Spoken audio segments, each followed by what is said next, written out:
is IGNOU Pathways, and in this video I am going to give you the whole information about MCO01, the Organizational Theory and Behavior।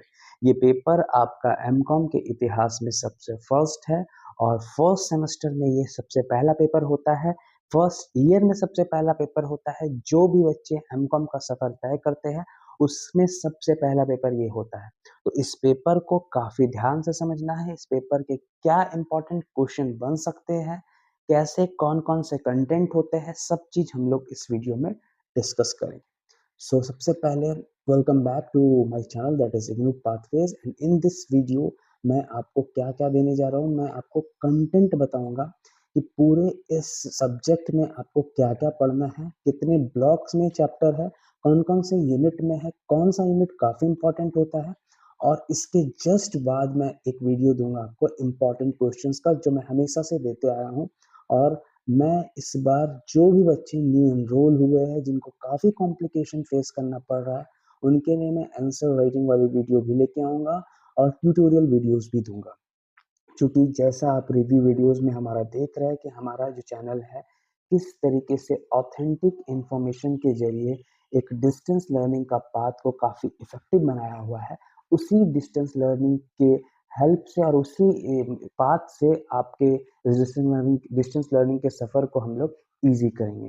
तो चलिए अब हम लोग video को बिना देरी किए हुए हम लोग डिस्कस करते हैं MCU01, that is organisation theory and behaviour का ये पेपर। इसमें क्या क्या पढ़ना है, कितने ब्लॉक्स में ये कंटेंट पूरा है, क्या सब्जेक्ट के बारे में बात करते हैं। तो सबसे पहले देखिए, ये जो पेपर है जिसका कोड होता है MCU01, इस MCU01 organisation theory and behaviour में हम पूरे तरह से और एक ऑर्गेनाइजेशन के बारे में पढ़ते हैं।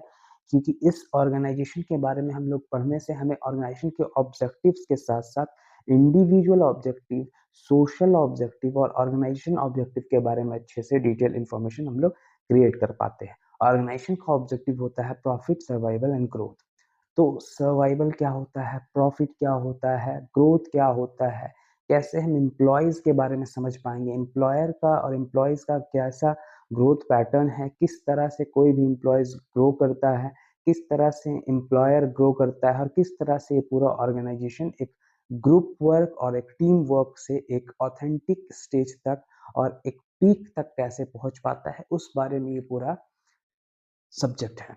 ठीक है, जिसमें से देखिए इस ऐसे अगर हम लोग देखें तो ब्लॉक 1 में इसे टोटल 5 ब्लॉक्स में बांटा गया है। देखिए टोटल 5 ब्लॉक्स में से बांटा गया है। पहला ब्लॉक का नाम है ऑर्गेनाइजेशन थ्योरी, जो काफी ज्यादा इंपॉर्टेंट है। यही फाउंडेशन है, पूरे सब्जेक्ट का फाउंडेशन आपको इसी ब्लॉक से मिलने वाला है, जिसमें इंट्रोडक्शन टू ऑर्गेनाइजेशन, किसी भी संगठन के बारे में हम लोग जानेंगे तो कैसे जानेंगे, इंट्रोडक्शन से। उसके ऑर्गेनाइजेशन के बारे में जानकर कि ऑर्गेनाइजेशन कैसे क्रिएट होता है, कैसे ग्रुप ऑफ पीपल से एक ऑर्गेनाइजेशन तैयार होता है, जिसका एक सर्टेन ऑब्जेक्टिव होता है और उस ऑब्जेक्टिव का एक प्रोडक्टिविटी होता है। ठीक है, दूसरा इसे क्लासिकल थ्योरी को डिस्कस करेंगे, तीसरा नियो क्लासिकल थ्योरी को, और चौथा मॉडर्न ऑर्गेनाइजेशन थ्योरी क्या है, कैसे उसको हम लोग डील करते चले जा रहे हैं। फिर इसका सेकंड ब्लॉक देखिए, यहाँ पर है organisation behaviour and individual perspective. देखिए हम किसी भी इंडिविजुअल पर्सपेक्टिव को हमेशा नोट करेंगे, क्योंकि एक इंडिविजुअल ही ऐसा, एक कोई भी इंडिविजुअल से ही जो ग्रुप तैयार होता है वो ग्रुप एक ऑर्गेनाइजेशन का निर्माण करता है। तो यहाँ इंडिविजुअल का पर्सपेक्टिव हमको समझना बिल्कुल जरूरी है, जिसमें हम ऑर्गेनाइजेशन के बिहेवियर को, उसके कॉन्सेप्ट्स को और उसके डिटर्मिनेंट्स को देखेंगे। फिर पर्सनालिटी क्या होता है उसके बारे में समझेंगे। परसेप्शन, कैसा सोच किसी भी पीपल का, किसी भी ग्रुप ऑफ पीपल का हो सकता है। लर्निंग के बारे में हम लोग थोड़ा डिस्कस करेंगे। काफ़ी quite easy and crystal topics है ये, काफ़ी मज़ेदार टॉपिक है। इसको एकदम ध्यान से अगर जो भी बच्चा इसको कर लेता है ये सारे ब्लॉक्स को, तो उसका सुनहरा नंबर तो आता ही आता है। इसके अलावा ये जो इतना लेंदी सा सिलेबस देख रहे हैं, जो ब्लॉक 5 तक आपका बटा हुआ है, उसको मैं 30 क्वेश्चंस में, आने वाली वीडियो में 30 क्वेश्चंस में आपको देने वाला हूँ इम्पॉर्टेंट। और वो बच्चा अगर 30 क्वेश्चंस को करता है, 30 क्वेश्चंस को अगर करता है, तो पूरे होल बुक का आइडिया क्रिएट करके और वही सारे क्वेश्चंस को देखेगा अपने टर्म एंड दिसंबर 2024 में, जैसा कि हमेशा से देखते आया है। ठीक है, ब्लॉक 3 में देखिए organisation behaviour and individual perspective का पार्ट 2, जिसमें मोटिवेशन के बारे में समझेंगे, वर्क स्ट्रेस को समझेंगे, कैसे हम अपने स्ट्रेस को मैनेज कर सकते हैं, कम्युनिकेशन के बारे में देखेंगे, किस तरह से टॉप, मिडिल और बॉटम के बीच में कम्युनिकेशन होता है, द लेवल्स ऑफ मैनेजमेंट। फिर लीडरशिप के बारे में देखेंगे कि लीडरशिप का स्टाइल क्या क्या है, less is fair, centralised leadership, तरह तरह के हम लोग चीज़ों को इसमें डिस्कस करेंगे। फिर इसके बाद आता है ग्रुप बिहेवियर।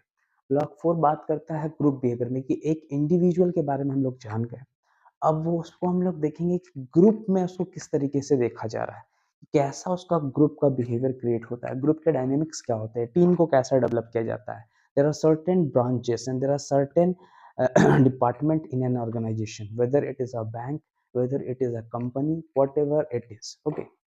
फिर कॉन्फ्लिक्ट मैनेजमेंट के बारे में देखेंगे। फिर इसके बाद पावर एंड पॉलिटिक्स, जो ऑर्गेनाइजेशन में काफ़ी पॉपुलर है और हम लोग फेस भी करते हैं पावर एंड पॉलिटिक्स को अपने day to day organisation setups में, ठीक है। फिर ब्लॉक 5 में देखते हैं, that is the organisational culture and development, कि ऑर्गेनाइजेशन का क्या कल्चर बना हुआ है, क्या पैटर्न है।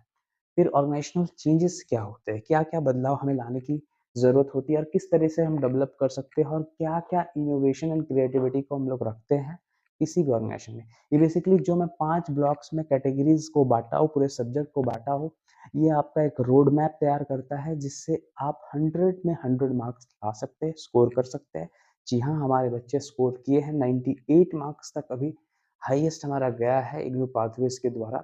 सो मैं ये चाहता हूँ कि जो भी इंपॉर्टेंट क्वेश्चंस मैं आपको कराऊंगा और जो आंसर लिखने का तरीका सिखाऊंगा, उसे एकदम बरकरार रखिएगा और उसे पूरे अपने एमकॉम के सफ़र में उसे पूर्ण रूप से यूज़ कीजिएगा। इससे आपका सुनहरा से सुनहरा मार्क्स आपको अपने ग्रेड कार्ड में देखने को मिलेगा और आप निश्चिंत होके आप अपना जो समय है उसमें दे सकते हैं। और सबसे पहले जो भी बच्चे हमारे चैनल से न्यू जुड़े हैं और जिन्होंने हाल फिलहाल से हमारे ट्यूशन्स को ज्वाइन करा है, उसे मैं यही कहना चाहूँगा कि वो एकदम भी चिंता ना करे।